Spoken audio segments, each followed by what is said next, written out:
মুসলমান হয়ে থাকলে ভিডিওটা পুরো দেখার অনুরোধ করতেছি। ربنا آتنا ربنا آتنا كاشنا وبدوتنا والكتريسيتينا للبنغلاديش ربنا تقبل منا انك انت السميع العليم ربنا آتنا كاشنا آمين آمين ربنا آتنا كاشنا آمين آمين ربنا آتنا في الدنيا كاشنا وبدوتنا للبنغلاديش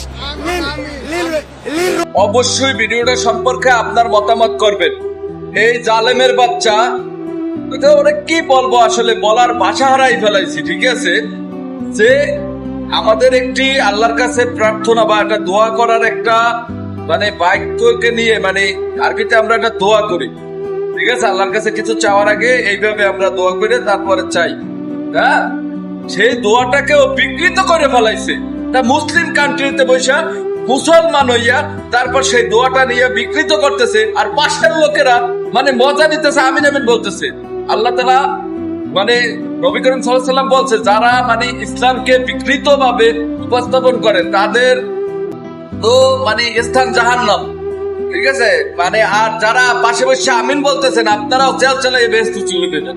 ঠিক আছে, আপনাদের বোঝার দরকার ছিল। ওরে আপনারা পাগল বলেন, ও কিসের পাগল? ও ভাইরাল হওয়ার পাগল। ও ভাইরাল, ও কিভাবে ট্রেন্ডিং এ থাকবে সেই চেষ্টা করে। তা কর, তুই ট্রেন্ডিং এ থাক, সমস্যা নাই। যত ধরনের খারাপ কথাবার্তা, যত ধরনের পাগল সাজার দিশার, আমাদের কোনো সমস্যা নাই। ইসলাম নিয়ে তারপর মজা করবি তুই। এই লোকের বিচার আমি চাই এবং আপনাদের মতামত জানাবেন। আপনারা যদি বিচার চান তাহলে এই ভিডিওটা শেয়ার করে মানে সবার কাছে পৌঁছে দিন, এবং আপনাদের সবাইকে একটাই অনুরোধ, একে বিচারের আওতায় আনতে যা করার দরকার সেগুলো করুন।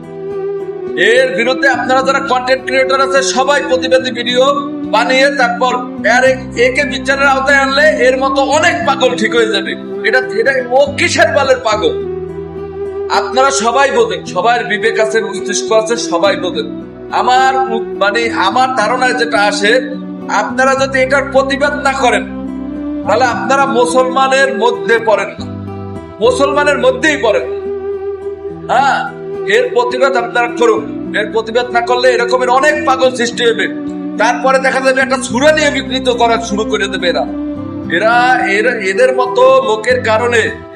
মতো লোকের কারণে আমাদের ইসলাম নিয়ে অন্য মানুষ কথা বলার, অন্য ধর্মের লোকেরা কথা বলার সুযোগ পায়। তাই দয়া করে ভিডিওটা শেয়ার করে মাননীয় প্রধানমন্ত্রীর কাছে আমার আকুল আবেদন, আপনি বিষয়টা গুরুতরভাবে দেখেন। এতে আপনার লস হবে না, এতে মানুষ আপনার প্রতি আরো বেশি উৎসাহিত হবে। আরো 10টা লোক আপনাকে সাপোর্ট করবে, আপনার দলে আরো 10টা লোক আসবে, নয়তো ক্ষতি হয়ে যাবে অনেক বড়। এটা মনে রাখেন। এগুলো যদি বাংলাদেশে চলতে দেন, এটা স্বাধীনতা হইতে পারে না, এটা মানুষের বলার স্বাধীনতা হইতে পারে না।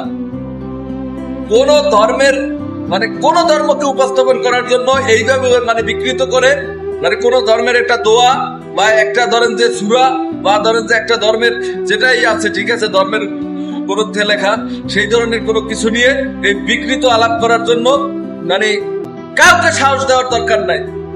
এর প্রতিবাদ করতে হবে, সবাই করেন। আপনারা যদি মুসলমান হয়ে থাকেন তাহলে এটার প্রতিবাদ ইনশাআল্লাহ করবেন।